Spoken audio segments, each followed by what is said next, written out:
Katika hali isiyokuwa ya kawaida, baadhi ya wananchi wa mtaa wa Simusi na baadhi ya maeneo ya kata ya Mji Mpya manispaa ya Morogoro wameamua kusambaza viroba vya takataka katikati ya barabara za Kichangani, Nunge na Mwananchi majira ya usiku, kwa kile wanachodai kuwa mzabuni aliyepewa kazi hiyo kutochukua taka hizo kwa wakati, ili hali wanatozwa ushuru wa taka, hali inayohatarisha afya zao. Kila chumba wanachukua shilingi 3000 ya takataka. Wanashindwa kufanya kazi kwa wakati. Sasa sijajua labda serikali swala liingilie kati. Wale wa kwanza walikuwa wanawezaje au ambao washindi? Wa kwanza walikuwa wanachukua shilingi 1000 kajenjele kila chumba. Ila hao wanachukua shilingi 3000, wanashindwa kufanya kazi. Wenzao walikuwa wanafanya kazi mpaka usiku wanakusanya takataka. Lakini mazingira unaona kama hivi. Ni kero za wananchi, bado ni afya, kiafya sio salama. Kwa hiyo tunaomba serikali swala hili liingilie kati. Kama wanapoona mazingira kama hayo, kutokea mlipuko wa kipindupindu, maana ni athari kwa afya. Jana majira ya saa 10 walipita wale wanaozoa taka. Wakaja wakasema kwa toeni taka, gari inakuja. Kweli watu wakatoa taka. Basi hatukuwaona tena. Asubuhi kuamka ndo tukakuta hii hali ya takataka yamesambazwa barabarani. Kwa sababu sisi tunaamka saa 6 usiku kulinda sungusungu. Kwa hiyo hata sisi kwanza tunaweza tukaansarabu kwa sababu ya nini? Imewekwa hii na wananchi.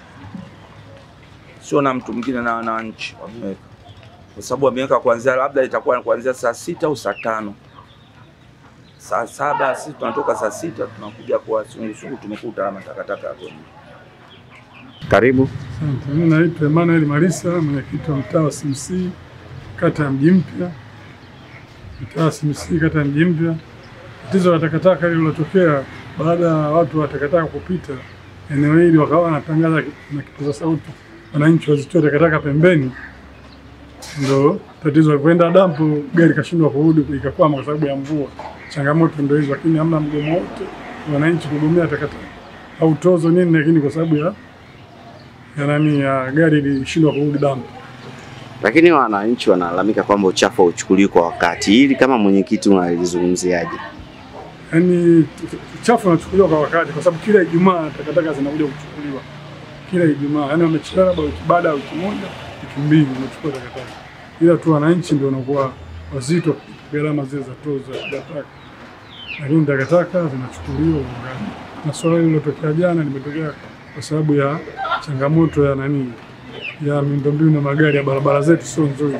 Kwa gari ilipoenda dampo imekwama. Siku ya tarehe 2 ilikuwa ni zamu ilikuwa ni ratiba ya mzabuni wa usafi kata ya Mji Mpya kuzoa taka.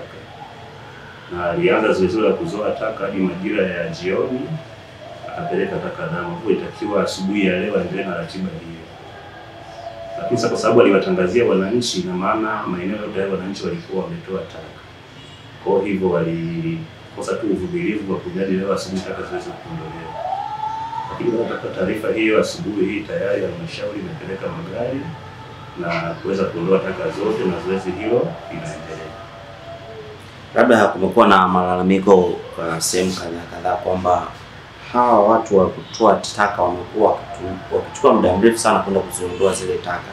Hii changamoto ikoje na solution yenu ni nini?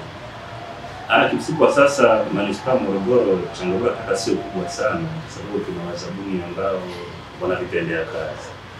Lakini kwa sababu ya hali ya hewa na hali ya mvua, magari wakati mwingine yanakuwa yanapata hitilafu. Lakini changamoto sio kubwa. Na sisi tunapata taarifa kwamba kuna changamoto ya taka, tunachukua hatua mara moja kwa kutumia gari za manispaa kuweza kuondoa taka hizo. Kwa hiyo tunachukua rai kwa wananchi wote ambaye ana kero yote ya taka aweze kutoa taarifa ili tuweze kushughulikia changamoto hiyo kwa wakati.